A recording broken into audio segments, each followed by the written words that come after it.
Okay, let's go back. I want you to picture this. It's Fall River, Massachusetts, August 4th, 1892. You know, one of those super hot, sticky summer mornings. But this morning is about to become the backdrop for one of the most infamous and just plain brutal crimes in all of American history. 19. Just let that sink in. What's that number? Well, that's how many times someone took an axe and struck Abby Borden in the back of the head. She was found upstairs in a guest room, the first victim of what was about to be a truly horrific day. And then we get our second number, 10. A little while later, they find Abby's husband, Andrew, downstairs on the sofa. He'd been hit 10 times in the face with an axe. I mean, the sheer brutality of it all, happening in the middle of the day, it was just unbelievable. So this, of course, leads to the one question that has defined this case for more than 100 years. The main suspect? And really, when you get down to it, the only suspect was Andrew's own daughter, Lizzie Borden. And she was 32 years old, a local Sunday school teacher. All right, so you've got this unthinkable crime. I mean, it's the central puzzle of the whole Gordon case. You've got this incredibly savage double murder, a really fast arrest, and then a verdict that just shocked everyone. So how is that even possible? Well, it all comes down to who was actually in the house that morning. And here's the thing. The list of suspects, it was tiny. I mean, when the police showed up, there were only 2 other people there. The maid, Bridget Sullivan, and, of course, Lizzie Borden.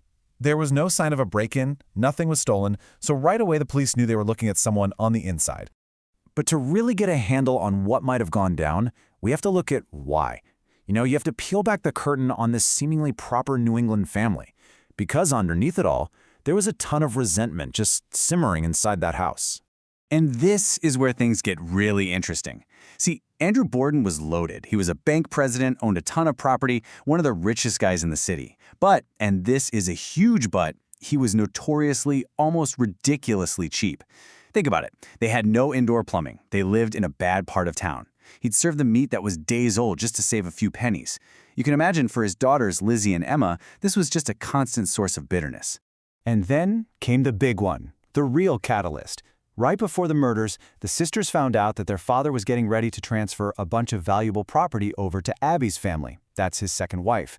And what did that mean? Well, it meant their own inheritance was about to get a whole lot smaller. You have to think, for someone like Lizzie, that might have been the absolute last straw. Okay, so we're starting to see a motive take shape, right? A powerful one. But what about the clues? Let's dig into the evidence, or in some cases, the lack of evidence that the police actually found.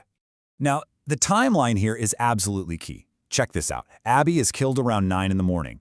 Andrew isn't even home yet. He gets back at 10:45 a.m. And just 25 minutes later, by 11:10, he's dead too. I mean, that is an unbelievably tight window. The idea that some random intruder would kill someone, then just hang around for almost 2 hours to kill the next person, and then get away without anyone noticing, it doesn't add up. So what about the alibis? Well, the maid, Bridget Sullivan, says she was outside washing windows, and she heard nothing. And Lizzie? Her story was that she went out to the barn for about 20 minutes to look for fishing weights. Now think about that timeline we just talked about. Her trip to the barn just so happens to be during the exact window her father was killed. A little too convenient, right? Okay, so the police search the house, right? But they don't find any bloody clothes. Case closed?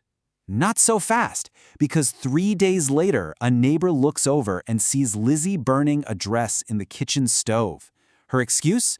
She said it had paint stains on it. So, what do you think?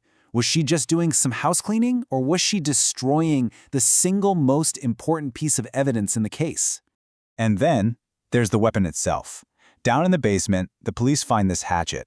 The prosecution jumps on it. They say, look, the handle has been freshly broken off to hide blood, and it's been wiped clean. But the defense? They just fire back. Nope, that's just an old dusty tool that happens to not have dust on it. As you can see, you could look at this one piece of evidence in 2 completely different ways. So, with all this circumstantial evidence piling up, the case goes to trial. And this is where the story takes its most famous turn. We're going to look at the verdict, the aftermath, and the very strange legacy of this whole affair. Not guilty. After a trial that had the entire country gripped, the jury came back with those 2 words, and Lizzie Borden walked free.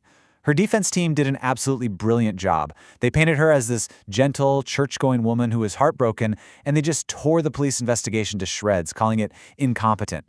So even with the motive, the weird alibi, the burned dress, none of it stuck. She was acquitted.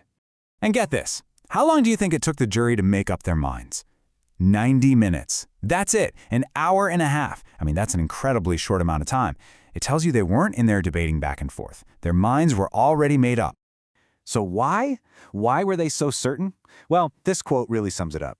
You have to put yourself back in the 1890s. The jury was all men, and they simply could not wrap their heads around the idea that a respectable woman from a good family, a Sunday school teacher, could do something so violent. It just didn't compute for them. Plus, remember, there's no CSI here, no fingerprints, no DNA. The prosecution had nothing but circumstantial evidence, and that made it pretty easy for the defense to poke holes in their story. So, what happens after the trial? Well, Lizzie and her sister Emma get all that money, and the first thing they do is buy a huge mansion in the fancy part of town. But it wasn't a happy ending. Lizzie became a complete outcast in Fall River. She had the money and the big house, but she lived the rest of her life pretty much alone. But there's one last really strange piece to this puzzle. Her sister, Emma. Now, Emma had stood by her side through the entire trial. But then, years later in 1905, she suddenly packs up, moves out, and never, ever speaks to Lizzie again. What on earth could have happened to cause a break like that? It really makes you wonder, what did Emma know? And that mystery is why we're still talking about this today, right? The story is so wild, so compelling, that over 100 years later, it's still being turned into movies and shows. Our fascination with this case, it never seems to go away. So here we are, right back where we started. We've looked at the family drama, the money, that super tight timeline, the sketchy evidence, and that shocking acquittal. But after all these years, more than 130 of them, the one haunting question is still hanging in the air. Did she really get away with it?